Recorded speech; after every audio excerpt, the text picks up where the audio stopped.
Okay. So as a reminder, we left off last time spending quite a bit of time focusing on the kind of, I suppose, taking more control of our iPhones, making our iPhones more like a quote unquote traditional camera, and focusing primarily on shutter speed. Straw poll. Isabella, if I use a faster shutter speed, does the photo get brighter or darker? God, I'm brighter.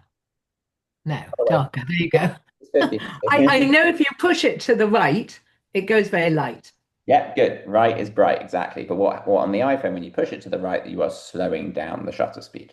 Right. So you're allowing more light in, and the easiest way to think about the shutter is it's like a pair of curtains that you can kind of open or close that sit in front of where the sensor is. And if we open or close them really quick, doesn't let in much light. On the iPhone, that's off to the left. If you open it for like 1 second and then you close it again, you let in tons of light. Some people find the analogy or metaphor of thinking like you're in it's a good way to maybe remember it, Isabella. If you imagine you're in an elevator and the elevator is like pitch black, there's no light in the elevator. If the doors of the elevator open quickly and close quickly, that's a fast shutter speed. It's not going to let much light into the elevator if there's light in the hallway. If you open them for like one, two, three, four, five, then you're letting in tons of light into the elevator until you close them again. So faster shutter speeds, less light, slower shutter speeds, more light.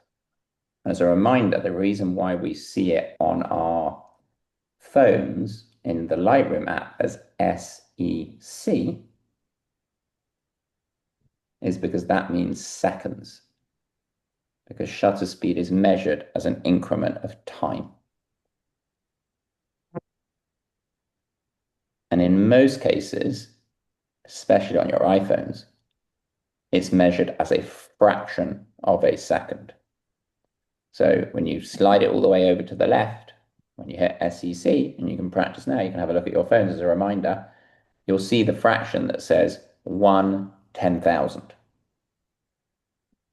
That means 1/10,000th of a second. That's incredibly fast. Like my hands cannot move 1/10,000th of a second. As the as the fraction gets smaller, 1/10,000, 1/5,000, 1/1,000, 1/500. I'm missing numbers out here, but I'm just giving you the gist. 1/200, 1/100, and so forth. Then that's the shutter speed getting slower. Instead of 1/10,000th of a second, it's 1/50th of a second. That's much slower. Instead of 1/50th of a second, it's 1/2 of a second. Half a second, that's slower. And all of the numbers on your iPhone in the Lightroom app are fractions of time other than the final one. And the final one just says one. Like if you go all the way Yeah. to the right, it just says one, not a fraction. That just means one full second. That's I open the curtain, one, close the curtain. So everything's a fraction of time, and then you like go past a precipice and it goes from being a fraction to full numbers. And if you're any of you have experience with a traditional camera, this is something you kind of Hmm. get your head around relatively fast as it goes from fraction, fraction, fraction, and then it suddenly the numbers start going up. Instead of going down like 1/20th, 1/10th, 1/5, 1/2, then they suddenly go 1, 2, 4, 5, 10, 15, 20. Those numbers just insinuate full seconds. You can't get that in Lightroom on the iPhone. You can only go to 1 second, which for 90% of stuff is absolutely fine. You don't need to go any slower than that. Um, but traditional cameras, just so you're aware, usually go to 30 seconds. In fact, there's some cameras that you can do crazy long exposure things. And there's actually, if you get into the realm of slow shutter speed photography, let me share my screen with you, I'll show you some stuff. If you get into the realm of slow shutter speed photography, let me just pull this up for you, hold on. Then you can start doing some really cool stuff. Like, let's just check my screen.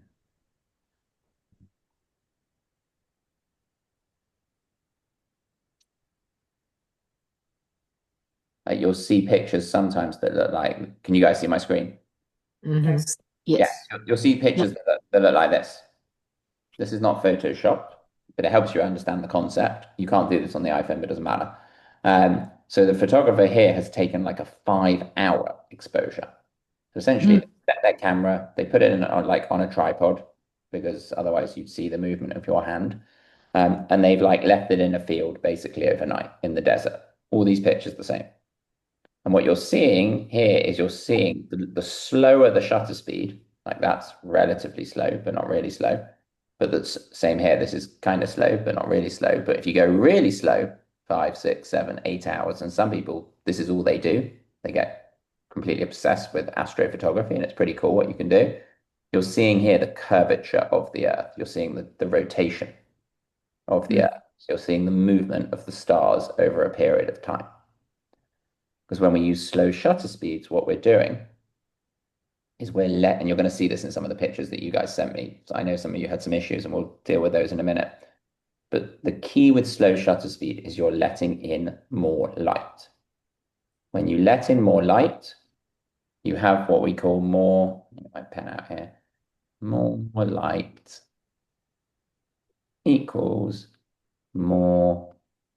Anyone got any idea what I mean, what DR stands for? Dynamic range. Yeah, good.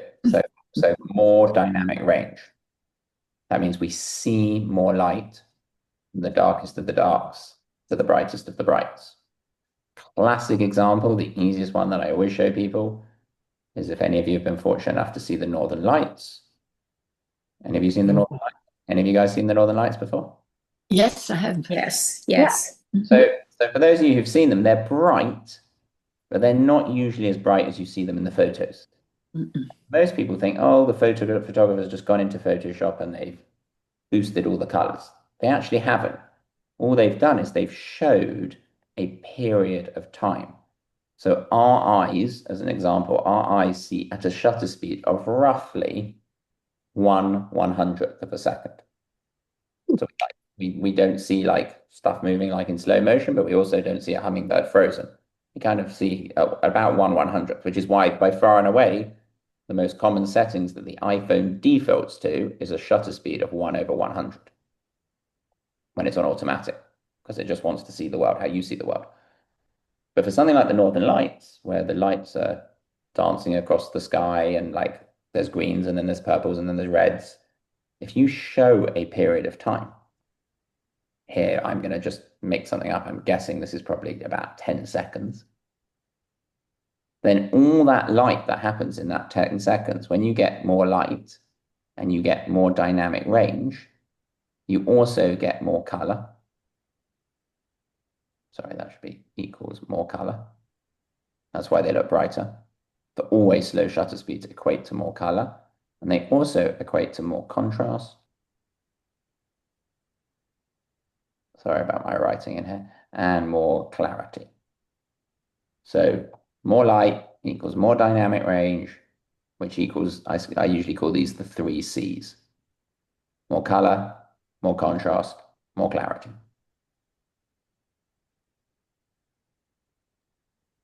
Now, the problem with this that a lot of you encountered, some of you here today, and also for those of you on the recording, and a lot of you, some of you messaged me about it. I don't actually think any of you who are here today messaged me about it, but a couple of people messaged me about it, is they were playing around with the shutter speeds and all their pictures were coming out blurry.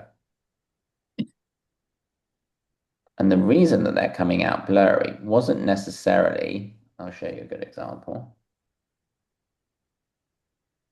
Um, it's that when we hold the camera, okay, here's a good example. Do you remember when we did that intentional camera movement and we Mm. cameras around? Mhm. Okay, so this is kind Yeah. of like that. The Yeah. problem is when we're using slow shutter speeds, we usually don't want the Eiffel Tower to look like that unless we're doing it on purpose. Once the shutter speed drops below a certain threshold, it becomes almost impossible, even if you do everything that I would teach people to keep themselves steady, tuck your elbows in, make yourself like a human tripod, bank yourself up against the wall, do a deep breath in, and take the picture on the exhale. because we're much smoother on the exhale than on the inhale. But even then, I usually say to people, you are going to start, your success rate in terms of getting a sharp photo is going to markedly fall off once the shutter speed drops below 1/50th. That's the cutoff for camera handshake. So any slower than that, i.e. the curtains are open for a longer period of time, it becomes necessary for us to rest our camera on something. And in the traditional camera world, that's a tripod. Every single person who does solution, every single person in all those, every single one of these Northern Lights pictures, every single one is taken on a tripod. Not one of those is handheld because you can't get the shutter speed that slow without otherwise seeing your camera shake. You can buy tripods for the iPhones. You can even, I have a little thing that I find really handy for this because sometimes I only have my iPhone with me. And if I want to do a slow shutter speed, I just have a little case that has like a little stand, which is great because I can stand it up this way or I can stand it and I can take the picture. I can stand it up this way, like all different ways. And essentially then I'm not touching the camera. I press the button and I'm not, what we want to avoid is this, like is the shake. Now, you may not think you're shaking, but everyone shakes because we're human. So we move. So our hands move. And you can get away with maybe 1/30th, 1/20th. Maybe if you take 10 pictures, 4 of them will be sharp. But as the shutter speed goes slower and slower, your hit rate, your success rate is going to rapidly decrease. So I usually like telling people, just as a kind of almost as a hard rule, don't drop it below 1/50th unless you are stabilize the camera on something else. On a wall, on a wall, a bench, whatever it may be. Sorry, I'm not good. Someone saw it. Um, does that make sense to everyone? Out of interest, out of you guys here, I know Karen stepped away for a second, but how many of you used a traditional camera? Not No a one. long time. A long time ago. Okay. So none of you guys have any real experience, No, quote No. unquote, with shutter speed because no. I teach tons of people who moved from a film background or they used a digital camera 10 years ago where you had to understand shutter speed. Thank you, Bill. So we do you remember I was showing you a lot of those slides last time when we were talking about movement and how movement's expressed? Hmm. Remember? Ring a bell? If it doesn't, tell me. We're a bit unsure, not quite sure. I'll show you. I'll remind you. But in fact, I'm going to do that, but I'm going to do that now, actually. I'm going to show you a couple of slides to really help solidify that before I show you your pictures, because then when I show you your pictures, the mistakes that you guys made is going to be more apparent. Let me just pull something up 1 second. So the key is that when we think about the homework was movement. When we think about movement in photography, we always have to think about two things. Firstly, is what am I doing as the photographer? Am I moving? Am I in a car? Am I taking a photo out of an aeroplane? Like, am I on a wobbly bridge? Is it really windy when I happen to be out and I'm getting blown around a little bit? That's the first thing is what, and to be honest, you are always moving. It's just the extent that you are moving. If you're on a bullet train in Japan, then and you're trying to take pictures out the window and you want them to be sharp, you need to account for the fact that you're moving. And then the second thing is the subject moving. Sometimes you're on the bullet train going past Mount Fuji, and you're moving really quickly, but the mountain's not moving at all. But technically, it's moving because you're moving. But if you were not on that train and you were taking a picture of the mountain, then shutter speed is not quite as important. It's important, but it's not as important because technically you're not moving that much and the mountain's not moving that much. Now, if I suddenly made the mountain one of your dogs or cats or a cheetah, but you're not moving, well, then you've got to think about what's the subject. Or it's a hummingbird, then it's moving really fast. So it's always what are we doing and what's the subject doing? And the one that most people neglect is what are we doing as the photographer? Mm. They think, oh, I'm taking a picture of a flower. The flower's not moving. Oh, I'm taking a picture of a still life, a bowl of fruit in my kitchen. It's not moving, but you're moving. Mm. And a common mistake is people they take the shutter speed too slow, and then they just don't understand why the picture is not sharp. Another thing, I'll pull it up in a second, but I'll just before I pull it up, is as you get better at this, and this is totally new territory for all of you, and it takes time. It takes time and it takes practice. And it's a bit intimidating at the beginning because it's all these like numbers and fractions, and on top of thinking about the rule of thirds and framing and composition, all those other things we've talked about. With practice, I promise this becomes subconscious. You just learn the numbers. And not only do you learn the numbers, but what you'll learn is that what numbers are relevant for the right type of situation. That's to say, you'll kind of know, oh, there's a hummingbird. That's the right kind of shutter speed I need. Oh, there's a waterfall. That's the right kind of shutter speed I need. Oh, there's a kid on a swing and I want to capture him. That's the right kind of shutter speed I need. Those numbers in time, that's not going to happen today or tomorrow. That happens with practice, will become totally instinctive. You should just get to know them. And that's a big challenge here is the more we practice shutter speeds and the more we get out and shoot with them and understand them. And the beauty of shooting on an iPhone or a digital camera is that you take the picture and then you see exactly what the movement looks like. So if I'm taking a picture of a galloping horse and I'm trying to freeze it and I take a picture and it's blurry, well, then I know my shutter speed was too slow. Then I just take another one and I speed it up and then I speed it up and then I speed it up. And a lot of you played with different shutter speeds, which was great.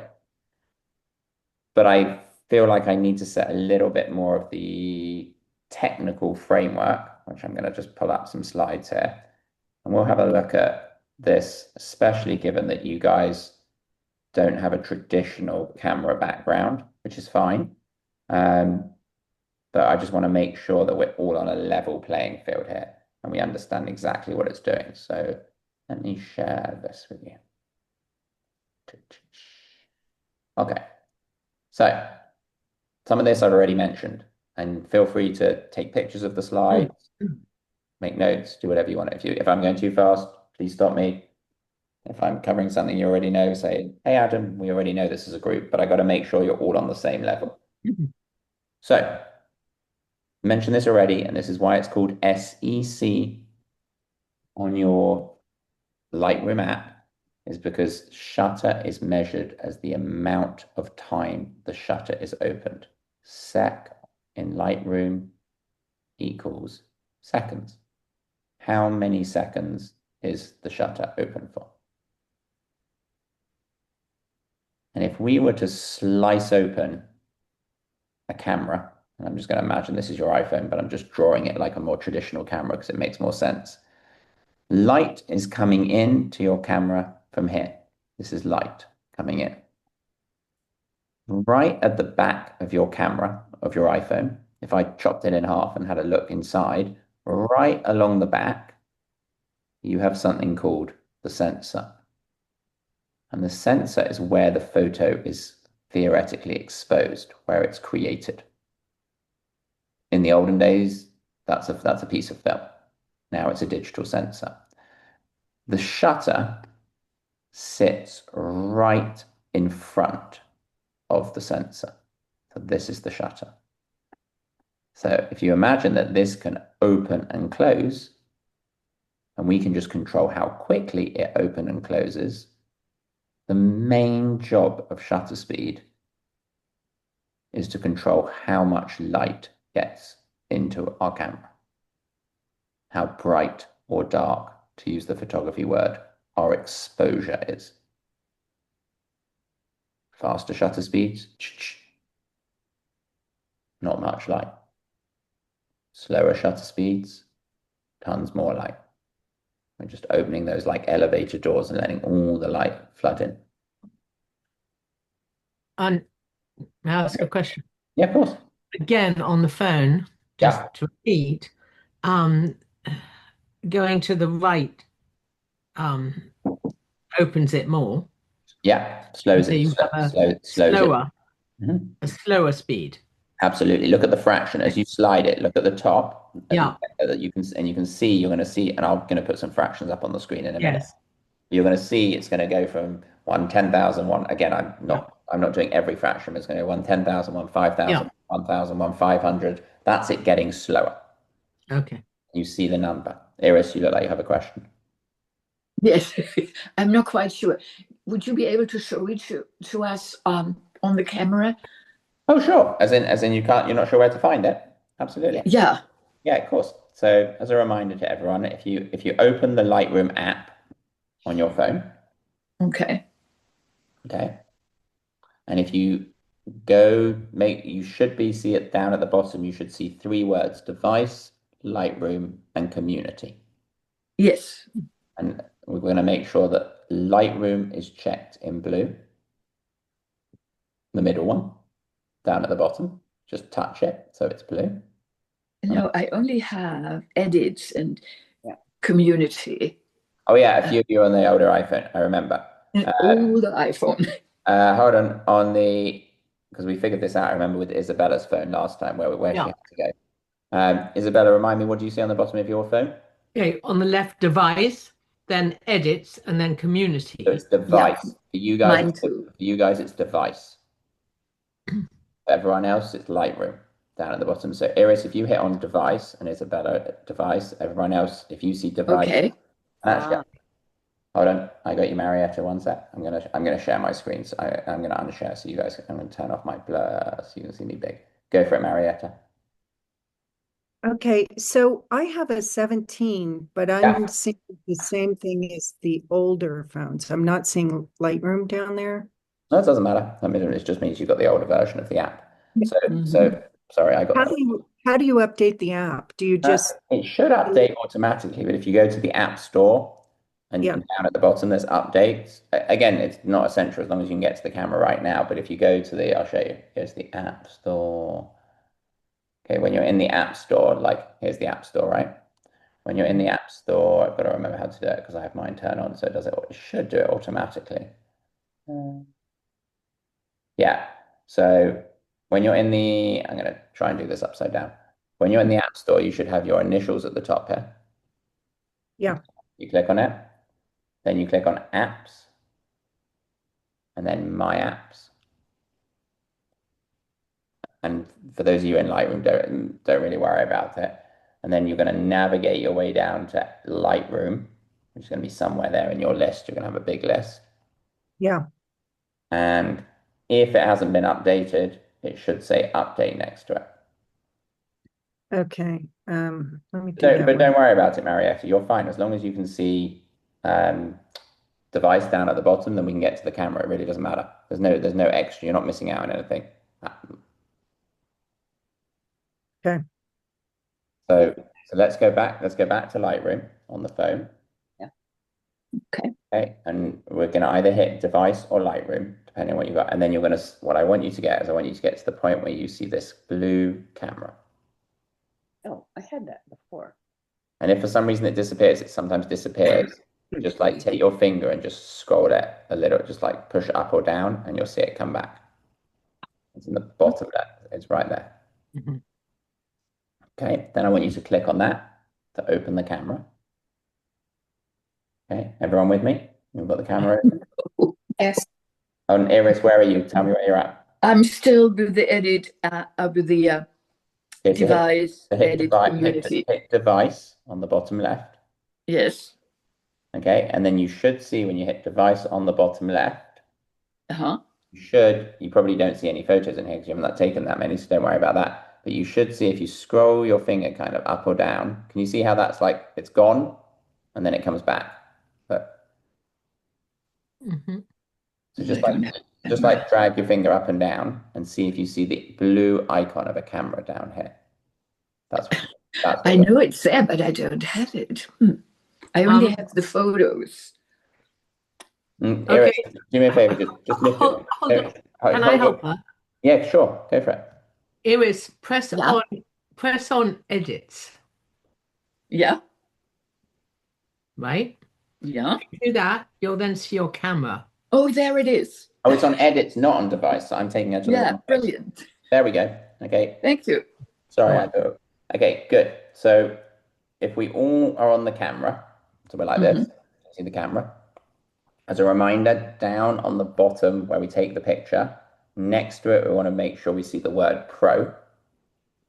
And if you Oh, don't, if you don't, you just click on it and take it off automatic to professional. yeah.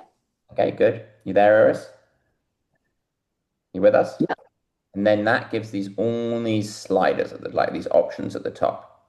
And the second one in actually from the left says SEC. Click on that. You're going to get a little slider come above. It looks like this. This is your shutter speed.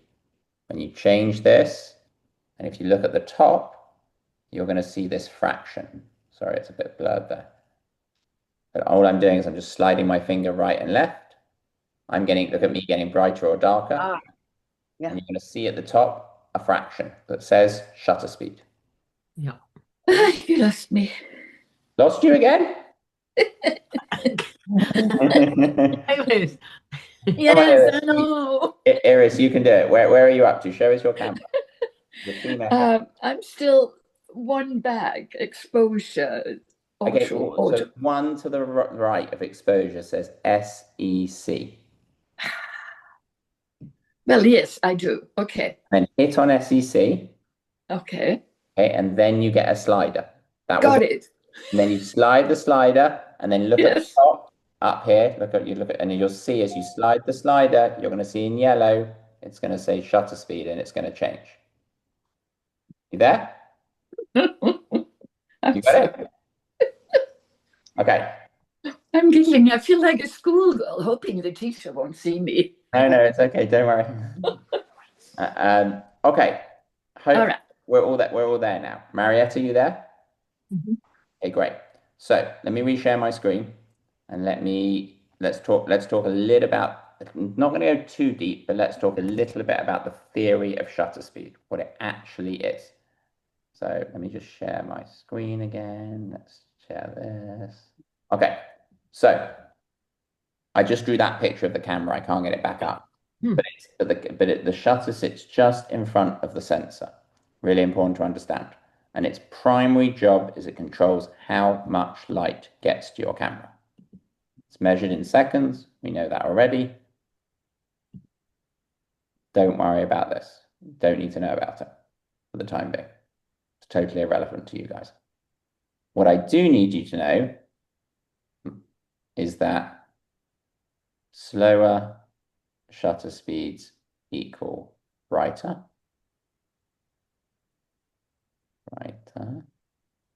and faster shutter speeds equal darker. And this is to the right in Lightroom, and this is to the left Okay. on your slider. All right. Right. Remember, good way of remembering it, right is bright. Okay. Left and dark don't rhyme, but just remember right and bright. Okay? Now, in fact, to take even a step back for a second, so I'm going to come back a couple of my slides here. I'm going to just talk about something here that's fundamental to how a camera takes a picture. Any camera, your webcam, your iPhone, you could have a $10,000 professional camera, makes no difference. Every camera works with the interaction of these three elements. They are the pillars of photography. We're learning about one of them, shutter speed. But I want you to write these down because eventually we're going to start controlling all of these on the iPhone. And actually, it would be stupid of me to jump ahead without showing you this. And they create, if you went to photography school, one of the first things you would learn is this thing called the exposure triangle. This is your photo in the middle. Exposure is just a fancy word for your photo.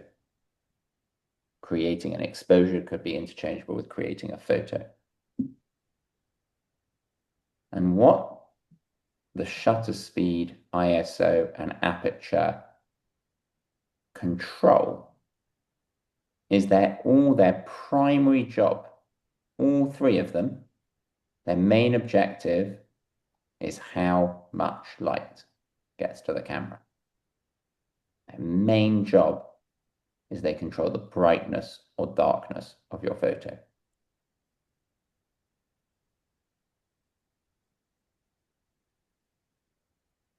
This is why by default, Apple don't let you change it. Because everyone, if you could change it, everyone would end up with pictures and they didn't know what they were doing that were way too bright or way too dark. And then you'd all be at the Genius Bar at Apple complaining that your phones weren't working. You need to have this knowledge before we can kind of turn off the auto, which is what you're all on. But eventually that's going to give us way more control and it's going to let us take way better pictures. So the reason it's in this triangle like this, the exposure triangle, is because each of these elements, ISO, aperture, and shutter speed, don't operate exclusively of one another. Think of it like they're all tied together with a piece of rope or string. If I change this one and I pull the rope out here, then this is going to move. If I pull this one and I pull the rope out here, this is going to move. When one changes, the other two variables have to do something to compensate for the fact you've changed one of the variables. And what we're focusing, and we're only going to focus on today, because I want to make sure we get this really right, is we are focusing on one of the variables, which is shutter speed. And what your iPhone is doing, you don't know it's doing it, but your iPhone is actually frantically in the background changing these two to compensate for when you change the shutter speed. That's called what I currently got you guys doing, and what some of you did and what you all did for your homework was I basically put you in a mode called shutter speed priority. What shutter speed priority means is you control the shutter and you let the camera do the other two, which is always the best place to start. The holy grail, where we will eventually get to, is that we will control all three ourselves. That's fully manual, but that takes time. And this probably out of everything I teach in 20 plus years of teaching photography, this stuff that we're learning kind of now is by far and away the steepest learning curve. It takes people a while to get their head around, but once you get it, it's like you're understanding this massive Pandora's box of creativity that you've never been able to do before with your camera. Because when your camera's on auto, which all of your cameras are on, you're using, I don't know, 10% of what the camera can do, if that. So you're really limited. So we will eventually get to a point where we control all three of these at the same time. But it's like building a tower. We do it one block at a time. And the first block that we're concentrating on, shutter speed. And we're going to let the camera take care of these two. We're not even going to think about them. I'm not even going to tell you what they are right now because it's not necessary. All you need to know is that these three variables exist and that they all interact and they push and pull on each other. When one changes, the other changes. They're not mutually exclusive of one another. Okay. Had any of you ever seen this before? Judy's seen it. Yeah. Well, and through you.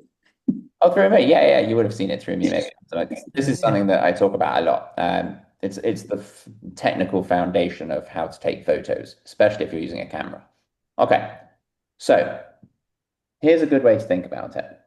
All of those variables, as I've said, their main objective is to control the brightness or darkness of your photo.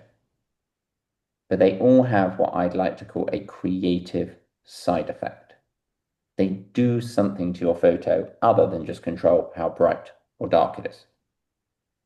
We kind of already know this because you've played around with it and we covered it a bit in the last class. But the creative side effect of shutter speed is all to do with movement.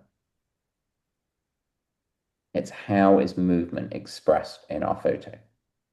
Do we show movement? Do we freeze it? Do we show the northern lights? Do we show the star trails? Do we freeze a hummingbird?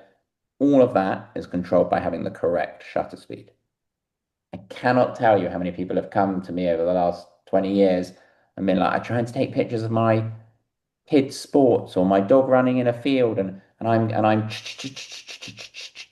taken 100 photos and everyone is blurry and I don't understand why. And the key is that the shutter speed is wrong. The shutter speed is wrong. You take 10,000 photographs, everyone would be blurry. So I'm gonna give you some good parameters to start thinking about how to frame what the correct shutter speeds for certain situations are. And then I'm going to give you a little table that will help. So we know we're already in shutter speed priority. This is us when we change SCC in Lightroom. You decide the shutter speed and allow the camera to alter everything else to create the correct exposure. Okay, so I told you that we see at 1/100th of a second, roughly. When you slide your slider there in Lightroom, the problem is you're like, how on earth do I know where to start? There's like 80 different shutter speeds I can choose. If you're going out and about and you're just going on like a walk in a park and you're not trying to like freeze something that moves very fast and you're not trying to show something, show movement, these are two big numbers I need you to remember and get in your head. One is 1/125. That is the standard, that is like standard starting shutter speed, but for nothing very creative. Just like it lets in enough light to give you a picture how your eye sees it. The iPhone defaults to 1/125 the whole time on automatic. Mm. So the two numbers I want you to remember so far from today are 1/125. I'll write them down big here so we got them for everyone on the recording. 1/125 equals starting shutter. And then Judy, what's the cutoff to hand hold the camera? 1/50th. Excellent, good. So 1/50th is our cutoff to avoid camera shake. So this may sound like an easy question. It may sound like a hard question, but I'm going to ask Isabella. As I move from this, the top one, to the bottom one, is the shutter speed getting faster or slower? It's getting slower. Good, good. And that's the thing that really takes people's, like, especially lots of people who I teach photography to are creatives. They're not numbers people. I'm not a numbers person. Although you can, the beauty of photography is it can be really right brain, really left brain. Some people get really geeky about this, like, and there's equations you can learn, and there's all these like really mathematical ways you can do photography. And then there's the opposite, which is like, I don't really care about these numbers. Like, I need to know them, but I want to focus more on the artsy stuff. In truth, it's a blend of both. You need to have the knowledge on both the conceptual and the technical to go from kind of taking photos to making photos. But yeah, Isabella is correct. This is getting slower. As this number gets smaller, the fraction gets smaller, we're slowing the shutter speed down. So those are our two starting shutter speeds. So let's take our iPhones and let's take the hit on SEC and let's put it at 1/125. Let me know once you're all there. Yeah. Just want a confirmation everyone's there. Yes. Okay, great. And if you point that somewhere in your room now, doesn't really matter where, photo's not going to look crazily bright and it's not going to look crazily dark. It's going to look okay. Yeah. And that's because you're all in like relatively well-lit rooms. It's like the middle of the afternoon. It's not nighttime. We're not pointing it straight into the sun. It's not incredibly bright. So 1/125, like if you wanted to take a picture, in fact, all of you here's a good exercise. I'm going to need to practice something with this. Just take a picture for me, and I just want you to stick your hand out like this. Just literally, I want you to do this, and I want you to take a picture of your hand. I want you to touch on your hand with the square, and I want you to take a picture of your hand. Because I'm going to show you something neat we can do with it in a minute. Oh, wait. Wait. I can't get back far enough. Yeah, just as far as you can go. So it's in like, look at me. hold the phone basically at your face. We can't see you. We can't see you. Really? No. Can. Oh, Oh, here. If I yeah, I'll do make this- myself. Can you see me now? Okay. Yeah. So I'm holding the phone close to my face, hand out. I use my thumb. I just tap on my hand, and then I take the picture. Okay. Take a pic. Just take a picture of your hand. As long as your hand doesn't look too dark or too light, we're in business. That's good. We're going to come back to that a bit later on today. Everyone got a picture of their hand? Yeah. Okay, good. I think it's right-hand. It's a right-handed camera. Yes, it looks fine. Good. Excellent. Okay. So let's come back to this. Can you see me when I'm sharing my screen? Here. No. Yes, on the right. Yeah, I think whoever can't see me, just make sure you should be able to see all of us and me bigger. Like, or I'm like the presenter, right? Either I'm No, big or I'm, No, I Right. can see. Well, right now you're small. I'm on small, the but I'm the I'm same not size. seeing you at all. I'm the same size as everyone else. I should be. Okay, Okay. that was at 125. Yep. Okay, good. So we're going to keep it at 125. Okay. Now let's take it up to 1/500, please.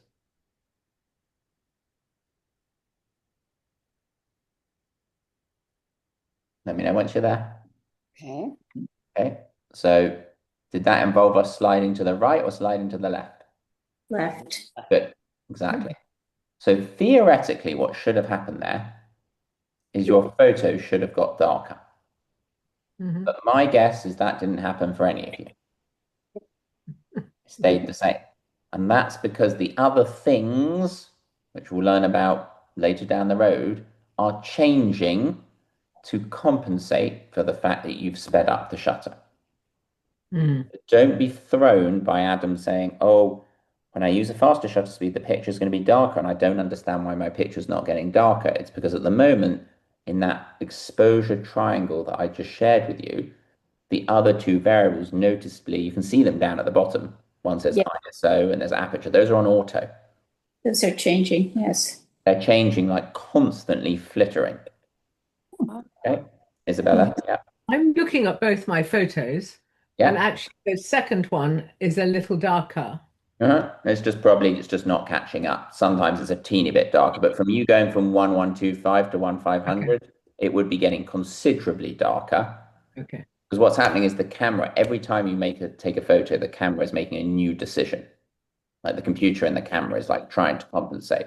Sometimes you could take three and like those other numbers will slightly change. You don't know it's happening, but it doesn't keep it constant. Mhm. Even the light may be changing in your room, your hand may move half an inch, it doesn't matter. But the point is it's not getting crazily bright or crazily dark. Mhm. Okay. Right. So anything above 1/500 is considered a fast shutter speed. Okay. And the main range that I will want you all spending your time in is between 1/500 and 1/4000. Whoa. Ooh. It's really fast. But Wait a actually, minute. your 500, 4,000. yeah, I've written it up here on the screen. You can see it in red. Ooh. So this is getting faster. Why do we need that range?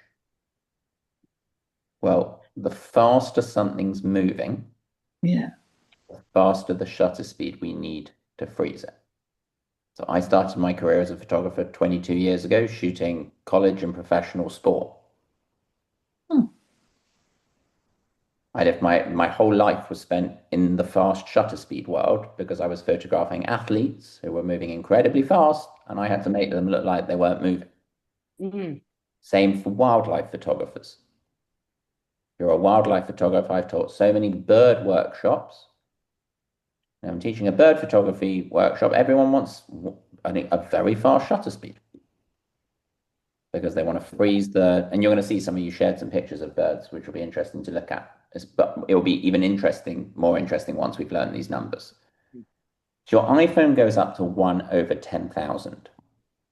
In truth, that's overkill. You don't really need to go there. And that's putting a ton of pressure on the camera because it lets in hardly any light. So all the other numbers have to go crazy and do other things to our photo that we'll learn about in the future that are negative. So this is what we're going to consider our fast shutter speed range. We use this when we want to freeze action. So look at this guy. So this is 1/4000. Oh. Okay. This is taken on an iPhone, by the way, not on a camera. I purposely now put in pictures that are taken on iPhones to iPhone people, so just to show you that it's attainable. Now, the hummingbird doesn't look super sharp there. Look at the difference in this one. See that? You couldn't see it? Nope. I only see 6. Wait a minute. Oh, can you guys see the picture of the hummingbird? Oh, Yes. sometimes No, I do. our I pictures- don't. I do. What? Make sure, Iris, at the top that you click on like present. I think it's, I can't see what you see. I see it because I'm the presenter. I see it another way around. But you Yeah. should be able to, somewhere in the Zoom bars, there should be a button that you can double click on that's called like Adam's screen, or you'll see like Adam Jacobs's screen, and you click on it and you should be able to see the hummingbird. Can everyone else see it? Just making sure it's not from my end. Marietta, you got it? No. Wait a minute. When I got rid of Yeah, I got it. Okay, good. Yeah. So this is 1/4000th of a second. Wow. This, which I just told you not to go to, but this is 1/8000th of a second. Oh my goodness. Adam, Yes? are you tapping the yellow square at all to Great get question. this? Great question. Usually, yes. But what I do is I will, like for a hummingbird, let's say I'm watching it go in, out, in, out, in, out. I won't tap the yellow square on the hummingbird. That's impossible. It's in it. I will put the yellow square on the flower because I know that the flower and the hummingbird are going to eventually be in the same plane of focus. And then I just wait for the hummingbird to come in. It's called Henri Cartier-Bresson calls it the decisive moment. It's like you wait and you be patient and then you take it when it comes in. Good question, really good question. So like, let's say you had a hummingbird feeder. You'd put your square on the feeder, not try and touch the hummingbird because that's impossible because the hummingbird's going blah, blah, blah, blah, blah, blah, all over the place. Now, interestingly, the one on the right, this is taken at 1/2000th of a second. Let's look at it closely.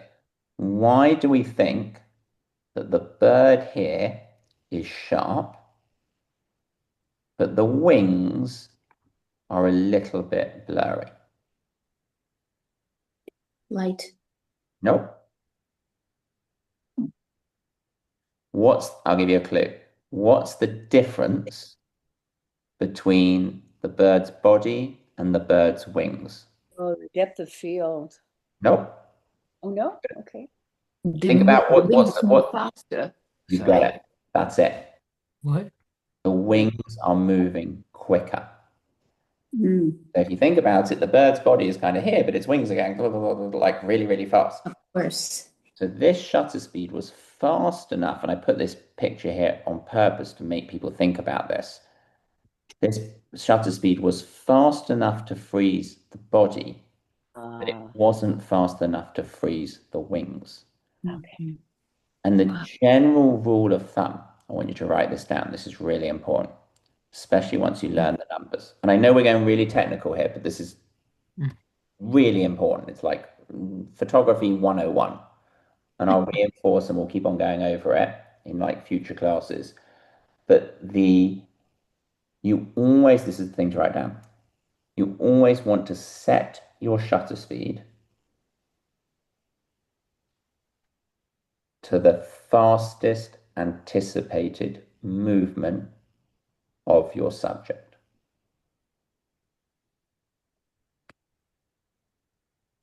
So you always want to set your shutter speed to the fastest anticipated movement of your subject. So that's to say, like, I'm photographing my dog and he's just like lying on the grass. And I'm like, okay, he's basically still. I don't really need that fast a shutter speed to catch him. The problem is, what happens if he suddenly gets up and runs after a squirrel? I'm not going to be able to react quick enough to set my shutter speed fast enough to freeze him when he suddenly goes from lying to running. Bird photographers do this the whole time. A bird sitting on a tree, it's pretty still. The problem is, and the picture that most people want is they want the bird flying away. But you don't have time to go SEC, drag the thing, find the right one. You should be taking the picture of the bird still on the tree with a shutter speed to anticipate as if it was going to fly. That makes sense? Yes. Mhm. And that's the thing a lot of people get wrong. And then they frantically try to change the shutter speed. It's impossible. You can't do it. You can get lucky, but it's almost impossible. Okay? So, and that's what's happened here. Here, the shutter speed is fast enough for the bird, but not fast enough for the wings. Adam, did Yeah. you get the photo of a hummingbird drinking out of water and I tried to get the bird out? It is out of focus, and I was always wondering how to do that. Yeah. So now I have it. The key is you set it on the plant or the feeder, the focus, because Yeah, ultimately yeah. what's going to Yeah, happen at some point, the bird and the feeder or the bird and the plant are going to be in the same plane of focus. They're going to if you think it's all to do with the distance they are away from the camera.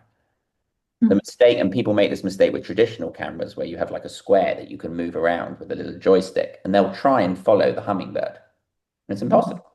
You can't keep up with the hummingbird. There's actually some pretty smart stuff in really high-end cameras now that will follow it for you. There's a computer inside. But in your world, iPhones, we set the shutter speed on where we think the hummingbird is going to fly into, or the butterfly, or whatever. There's another good example, a butterfly, and then you wait. And then when it comes in, you take the picture. But you'll only get it right if your shutter speed is correct. If you tried taking this with a shutter speed of 1/125, it would be a disaster. It would look like that Eiffel Tower blur picture, but the hummingbird would just be really blurred. It would look like one of your intentional camera movement pictures that we practice. Okay? Everyone with me so far? Yes. Yeah. Okay, good. And how many of you know this or knew this before, what I'm talking about? Okay, good. So it's new ground. So we'll go nice and slowly. Let's go to the other end of the extreme for a second. And let's talk about slow shutter speeds. A really good way to remember what they do, the phrase is fast shutter speed. So remember, fast freezes movement. F and F, easy to remember.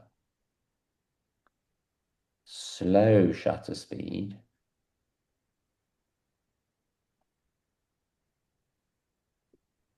slow equals show. Fast freezes movement. That's what we just saw with the hummingbird. Slow shows movement. Okay. Good way to just try and remember it. Mm. Okay. So we just looked at some fast shutter speeds, and we'll look at some more in a minute. But this is slow shutter speed. And slow shutter speed, when we say showing movement, this is an example of movement being shown. This is Niagara Falls. Yeah. Not right now, because Niagara Falls is totally frozen over. But this, yeah, I wouldn't want to go and stand at Niagara Falls with the weather they've got going on there at the moment. My best friend lives in Toronto, and they told me it was -29 yesterday with the wind chill. Oh, yeah. I was like, no, thank you. Anyway, so this is Niagara Falls. So this is taken actually with no, this is taken not in this is taken with my camera, but this is a 2-second exposure. So pretty close to what you can do. So 1, 2, close the shutter. I'm seeing more light. This is like the light of Buffalo, like back there. This is from the Canadian side. But the most important thing that I'm seeing is I'm seeing the movement of the water, which is flowing pretty fast. My camera is resting on a bench when I took this picture. I'm not holding it. Mhm. If I was holding it, the water would, you'd see the shake. So when you hear me say shows movement, this is a classic shows movement is waterfalls. People use it the whole time to make waterfalls look like soft and silky. Look at this picture. This is 1 second. This is all the way to the right on your thing. Oh, Pretty simple picture. Nothing crazily creative. The reason I've got it in here is look at the water. Look at the clouds. Why do we think the water and the clouds look like this, but that the building is much sharper? Water and clouds are moving. Got it. Good. So the water and oh, Karen, I didn't realize you were there because I've just been looking at the back of your chair. Yeah, I thought I was showing, but No, yes. no, we're looking at the back of your chair. You're like the anonymous person. Um, it's like you're not interested in me and you've just got your back away, turned away. But yes, that's the key. Good. So in this picture, and whenever you use any slow shutter speed, anything that is moving in that 1 second period, this, even to an extent, it was a little bit windy this evening. The trees have a little bit of blur in them. Anything that's moving, you see the motion. Anything that's not moving, like this brick wall or this tiled wall, like the house in here, the fan, the ceiling, everything stays perfectly sharp because none of that has moved within the time we've taken the picture. So slower shutter speeds show movement, but only of things that are moving. So if you took a slow shutter speed photo of the Bixby Bridge, you're not going to see any movement because the Bixby Bridge doesn't move. You turn the other way and you took a slow shutter speed of the ocean, you're going to see tons of movement. And we're going to see this a lot in the pictures you will send in a minute because most of you made mistakes, which was a good thing which I would expect, like with what I taught you so far. But hopefully, I'm hoping when we look at them in a minute, it's going to make a lot more sense what you did wrong. And notice here as well, like all these photos I've shown you, like all our principles of like a vanishing point, like all of thirds, like nothing else goes out the window just because we're adding technical stuff to it. We're just adding another like level of artistry. So this is 1 second. Look at this one. This one's not taken on iPhone, sorry. But it's a 1/10 of a second. But let's think about, Judy, what's the difference between the wings and the bird's head? well, the wings are moving. That's it. Well, they're both moving, I'd argue. The bird's yeah. moving. What's the Mhm. difference? What? Oh, I mean, the head still is basically staying the same. The wings are moving, Why? right? Yeah, correct. But why? Uh, It's almost oh, your shutter speed. yes, but fundamentally, when this bird is flying, what's the difference between its head and the wings? I don't know. Am I back to my depth of field or anything like that? No. Anyone got any ideas? Wings are going The faster. shutter speed is fast enough for the bird's head, but not fast enough for the wings. You got it. And to backtrack from even that, from what Marietta said, to go 1 step back in the thought process, it's as simple as the wings are moving at a different speed to the head. You see this so much in like people I'll do like, let's look at running, cheetah, slow shutter speed. You'll see this in like pictures of dogs or cheetahs, it doesn't matter. And you will see that the legs, here's a perfect example. Okay. The legs are a blur, Oh, yeah. but the cheetah is sharp. That's because the cheetah's legs are going, they're moving much faster than its. Okay. So it's just always being aware that not everything in our scene moves at the same speed. That's the key. It's just you start to appreciate as a photographer, like how you appreciate light, you just start to appreciate how certain things are moving quickly and certain things are not moving as quickly. And what do you need to do to capture that? That makes sense when you look at the picture of this cheetah. It's exactly the same as the picture I showed you of the birds. It's the same concept. The shutter speed was fast enough to get the cheetah, but it wasn't fast enough to get its legs. Like if I show you, I think I may have shown you this photographer before. I've shown you, I know some of you like dogs. There's a friend of mine who's a photographer who came out and did a New York Times best-selling book of, Mhm. um, of dogs and cats shaking. She threw water on them and then she took pictures like this. Okay. Now, do we think that's a fast shutter speed or a slow shutter speed she had to use? Yeah, the high speed. Yes. Fast, you got it. Really fast, because a dog shaking is really quickly.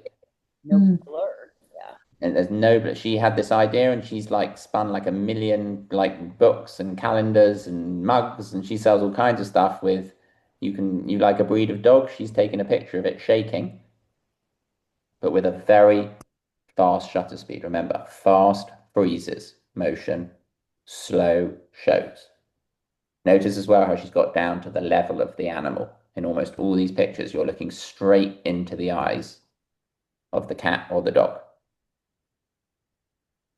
And these like struck a chord. I mean, there's lots of other stuff. She's got studio lighting um, but she's created this series. I think she may have done it in COVID actually, because she probably had nothing else to do. But it's the fast shutter speed freezing the movement. Okay, Marietta, go for it. So what speed range would she be in to do this? But this would be fast. This would be like between 5,000 and 10,000. But Okay. this is an incredibly fast situation, something that I don't encounter that you will run across 99.9999% of the time. And is she doing it in a regular phone or iPhone? No. She's doing it on a camera. It's her studio. Yeah. Set. She's got a whole studio setup here. She's like got lights and a whole setup. Like you can see, but they're cute. Great idea. Yeah, it's a great idea, and it's like struck a chord with people. People love them. I don't know. Wait, if you like silvery dogs, you'd like look at this one. No, I like this one. This one's the cover of the book actually. that's scary. So again, that's showing moments that we don't see because we see in like 1/100th of a second. She's showing us a really fast shutter speed. Okay. It's great because not only is the mouth moving, but the ears are moving too. Yeah. So Exactly. I lost it. Where did I put it? Oh, she's over here. Yeah, everything's moving. So one other thing to think about, just for a second, is if you're photographing your kids, your grandkids, a pet, if my pen is that thing, is the subject, if the subject is moving this way in your frame, let's say everything's moving at 5 miles an hour. Okay, my pen's moving at 5 miles an hour. My pen moves at 5 miles an hour. It's in and it's out the frame in like a second. If I'm photographing from front to back and I'm moving at 5 miles an hour, then the pen is in my frame for a much longer period of time. So one key thing, another important thing to try to understand is when your movement is lateral, left to right, or right to left across your frame, as opposed to back to front, is you need a faster shutter speed when something is moving across you. If your dog is running across you, as opposed to like you chuck a tennis ball and then it's running all the way back towards you, you don't need as fast a shutter speed to freeze it. I'm going to give you a whole table in a minute that I want you to take a picture of, and it's going to be like your Bible of where we start. I'm just trying to give you some tidbits as we go along. So slow shutter speeds are primarily used for us to be more creative. This is photo. This is taken on an iPhone. This is a 1 second exposure. Oops. And what you'll see is Big Ben. It's a bit low resolution, the picture, but Big Ben is sharp. But this is a bus going past me. So a bus went straight past me in 1 second. One, close the shutter. All I see is the lights of the bus. Do you look carefully at the person waiting for the bus here? You can see they're not quite sharp. Definitely not as sharp as the lines on the road. That's because when they're waiting for the bus in that 1 second, they were probably just swaying or took a step to the right or a step to the left. They moved. So slow shutter speeds allow us primarily, these are the three main use cases, for soft, silky water, that's waterfalls. And this is probably the most theory I've ever taught this class, so try and keep up with me if you can. And you've got the recording as well, which you can go back and watch. I'm trying to go nice and slow and steady. So soft, silky water, something called traffic trails, which is this. It's when you see the line of traffic or cars. I'll use the Bixby Bridge as an example. Bixby, because it's near where you guys are. So, and I'll definitely be able to find a picture. So here, oh, here we go. Here's a good one. So that, if it goes sharp, is a slow, I know straight away that that is a slow shutter speed. So is that of the Bixby Bridge. I know it's slow because it was night time, so they had to let in a lot of light. But seeing the cars go, no, these are all not relevant. But seeing the cars go past like that, all that is the headlights and brake lights of the cars. And you'll see this like again and again and again. Sorry, they're not very sharp, but hopefully you get the idea. Can you see those okay? Yes. Yes. Okay. Even at night time, there's one at night. So that's, it looks like the Bixby Bridge is on fire. It's not. It's just a car going over it. And you're just showing a period of time. Those are called traffic trails. They're really popular with photographers. You can have a lot of fun with them, and they really help with leading lines and creating S-curves and vanishing points, and there's tons of things we can do with them. And then the third one is when you want to intentionally create motion blur. We've done that as a group already. That feeds into that whole intentional camera movement philosophy, where we want to make our photos blurry on purpose. And in order to, I showed you like an iPhone hack to do that, which was using the portrait mode and the live view mode, and then choosing slow shutter speed. That's like the beginner's way to do it for people who don't know what shutter speed is. That's where we had to start you. In the long run, I'm going to have you doing that by slowing down the shutter speed and then moving your hand. You're going to have more control. The key, though, with any of these slow shutter speeds is that you have to use a tripod or something to rest your camera on. You cannot take any of these pictures I just showed you that show movement handheld. It's impossible. Even if you're the steadiest person on the planet. I teach, funnily enough, I teach a couple of heart surgeons who always joke to me that they have really steady hands. And then I challenge them. I say, okay, take a picture at a tenth of a second. And they're like, yeah, of course we can do it. And then they take it and it's obviously blurry. So even the steadiest person, my dad was a dentist. He always said he had steady hands, but he wouldn't be able to get below 150. Okay. So let's look at this. Go on, Isabella. Well, just a question. You've shown us the iPhone hack. I mean, do we really need to do? Yeah, because the iPhone hack is firstly only one of these. So it's firstly only the third one, motion blur. So it's only for this. I would also argue that when you do the iPhone hack, you have no real control of how the thing comes out. Just luck.